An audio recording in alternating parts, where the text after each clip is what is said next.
There's her life, and here's the woman. Yvonne Ridley joins us. Welcome to the show. Thank you. So you're here in Canada. The Canadian Islamic Congress brought you here, a series of lectures. What do you talk about? I've been talking about Islamophobia, women in Islam, feminism, Islamic issues, the wars. For people who don't know your story, when they first hear this story, they go, what? Yeah. What happened? Captured by the Taliban, all of a sudden makes a promise to them on her way out that she'd read the Quran, and next thing you know, a convert. That's right. That's it in a nutshell. But basically, I was trying to think of a way to get out of this situation. Absolutely terrifying. And I promised them, you know, if you let me go, I will read the Quran. I would have promised to have learned Swahili backwards if they would just let me go. Think how different your life would have been if that was your promise, though. Yeah, so I started reading the Quran. It was an academic exercise more than anything else, because as a journalist covering the Middle East and Asia, it was shocking that I knew so little about a faith which was clearly, you know, a way of life for these people. And that academic exercise gradually turned into a spiritual journey, and, you know, nearly 2-3 years later, I converted to Islam. Your first husband was Islamic? The father of my daughter, he was a Sunni Muslim. Yeah. And he would try and talk to me about Islam, and I would just say, talk to the hand, I'm not interested. Thankfully, he was very tolerant, and we're still very good friends. Obviously, we've got, you know, our daughter in common. And I called him and I said, why did you never tell me about this great faith? And he said, you would never listen. And he is now quite amused and bemused that I've embraced Islam. Was it you read it and there was an awakening? Were you looking for this or something like this in your life before? Because you've heard of people who look at your situation and say, you just had Stockholm Syndrome, and this is just an after. George, I was so happy with my life. I worked hard, I drank hard, I played, I went clubbing. Sounds perfect. What's the need here? The last thing that I was looking for was a religion which would turn my life upside down. I was really happy as a party girl.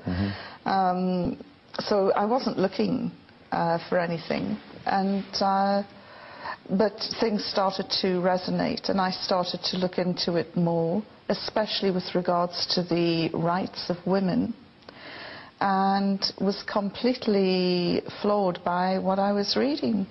I know people have said, you know, oh, classic case of Stockholm Syndrome, but I've actually looked into that because I've been asked to present a program about Stockholm Syndrome, and you have to bond with your captors. Now, I was only there 10 days, and during those 10 days, I was the prisoner from hell. I spit on them, right? Yeah, spat at them, swore at them, threw things at them. In fact, every prejudice that the Taliban ever held about Western women was probably reinforced and made worse. You're like an episode of Absolutely Fabulous, sitting inside it. Was that what it was? It was. It was a bit like Patsy, you know, Patsy meets Mullah Omar. It was a total clash of civilization. I heard you kept a diary on the inside of a toothpaste box. Is that accurate? Yes. What did you write in there? Just little bullet points, because I really thought I was going to die, and I don't know I just wanted to leave something behind in case somebody would ever come across it. I'm not a psychologist, I don't know, but I'm just, that's thinking you're going to die to that point, that's the kind of traumatic experience that could really kickstart a change in one's life. When you left that situation, did you sit there and say, I thought I was going to die, my life isn't good enough, I'm not doing what I should be doing, and that helped precipitate? No, I just thought I'm going to party more when I get out, you know, and well, you failed at that, Yvonne. I must admit, yes, you did. Some of my friends are very sad that I'm no longer there drinking the champagne glasses. Well, look on the bright side, you picked an amazing time in the world to be a Muslim. Yes. Like, this is the moment when this conversation, it's been centuries since the conversation has been this heated between the East and the West. Absolutely, and you know, this is something that I often say, my timing could have been a bit better. Big conversation in England had to do with the dress of Muslim women. In France, all over Europe, it's even a debate here. I couldn't believe, I thought that the niqab issue was done away with. When will white middle-class men learn to stay out of women's wardrobes? How do you mean? Well, the debate here is over polling and voting, right? No, it isn't that, George. Think about this. The issue focuses on an area where there are 67,000 voters, where 5,000 of those voters are Muslims, where 12 of those Muslims wear the niqab or the face veil. Right. All of those women are prepared to go into a booth and lift their veil up to a female official to verify who they are. And, what is the problem? Why is this becoming an issue? And I get my hackles raised as a feminist, and I have been a member of the feminist movement since the 70s. As a feminist, I get really annoyed when I see that women's votes are being threatened. I know when you said that you're a feminist, I know that there are people, and they're going to be emailing us right now, saying how can you be a feminist and a Muslim woman, just like how can you be a feminist and a fundamentalist Christian? It's the same point. I find it liberating sitting here having a discussion with you, not being judged on the length of my skirt or the size of my breasts. Right. And to me, I've got that liberation through Islam. I'm not saying that, the Muslim world is perfect by any means, there are. But this issue of 12 women, why has it become headline news in Canada? Because it's salacious, that's all. What is the real agenda?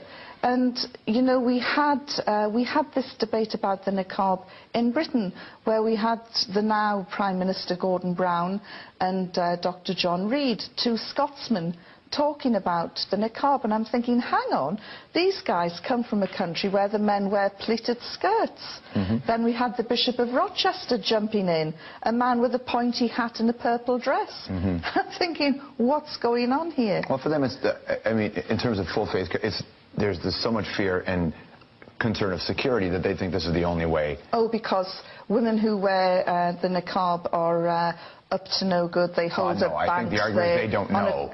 The argument is that I'm not defending. I'm saying this is the other side of the coin, which is people say if you are, what do you do in a country where people are scared now, and do they have any right to be scared? I get scared when I see drunken men in the street. So do we ban alcohol? Of course we don't. I get scared sometimes. But it's illegal to be drunk in the street in some places. I get scared sometimes when I see some people with tattoos on their face. Not many, but there are some who have these tattoos on their face, or all the face piercings. But, we shouldn't be judgmental. And, if you're scared of a mask, what about Batman? What about Spider-Man? Oh, come on now. You're missing the point. What about your fireman, your surgeon, your welder? Lots of people are afraid of the dentist. Lots of people are afraid of the dentist with that, and it's not the mask, it's the drill. But the argument that the side would make is that there is not a current war happening with face-tattooed people who are, in the name of Paul Booth, a great tattoo artist, engaged in a battle. That's not the same thing as what this discussion is, though, right? Well, I don't know of any war that's involving women who wear niqabs. It's an interesting conversation for you to have every day, isn't it? As I say, I was really sad that to see headlines that I thought were consigned to the bin last year being resurrected in Canada. And, Canada is a country with a tremendous reputation for tolerance, for cultural integration, and it was just really sad to see that here. Are they terrorists to you, the Taliban? I hate the word terrorism. As a journalist, I would love just to pick up the word terror. It's meaningless. Well, it assigns an emotional value, which takes the Nelson Mandela was called a terrorist. Right. He is now the most revered statesman alive today.